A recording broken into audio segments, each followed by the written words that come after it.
போர் வந்து 1000 அடி 940 அடி விட்டுக்கிறாங்க.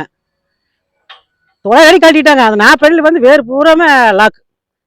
மரம் பாருங்க, எத்தனை மரம்னு. பழைய காலத்து மரம். மரம் வந்து ஆலாமரம். ஒரு ஆலாமரத்து வேறு இது பூரா 40 அடிக்கு வேறு ஏறி நிற்குது. இந்த அளவுக்கு வேர் இருக்குதுங்க. இந்த வேரை பூரா கட் பண்ணி எடுத்து போட்டுங்க. அப்புறம் தான் நம்ம மோட்டர் மேலே எடுக்கிறோம். லோடு பண்ணியிருந்தீங்கன்னா அப்படியே கட் ஆகி போயிருக்கு. இத்தனை வேரில் இந்த பைப் வந்ததே அதிசயம்தான். அந்த அளவுக்கு இந்த வேர் பார்த்தீங்களா, இந்த பைப் வந்தது அதிசயமாக வந்துக்குது. அந்த அளவுக்கு வேர் பூரா அடைச்சு கிடந்துருக்குது. ஆலாமரத்தை வேறு. சரி, அப்படியே உள்ளோடு இந்த பைப் மாதிரி சுத்தமாக எடுங்க. சுத்தமாக எடுத்துட்டு அப்புறம் மோட்டர் மேலே எடுக்கலாம். வேர் எடுத்துட்டு இப்போ நாங்கள் பைப் கழட்டிட்டு இருக்கிறோம் பாருங்க. இத்தனை வேர் எடுத்துட்டு இப்போ மேலே பைப் பிடிச்சி மேலே கொண்டு வந்துட்டுக்கிறோம். அப்படி விடு.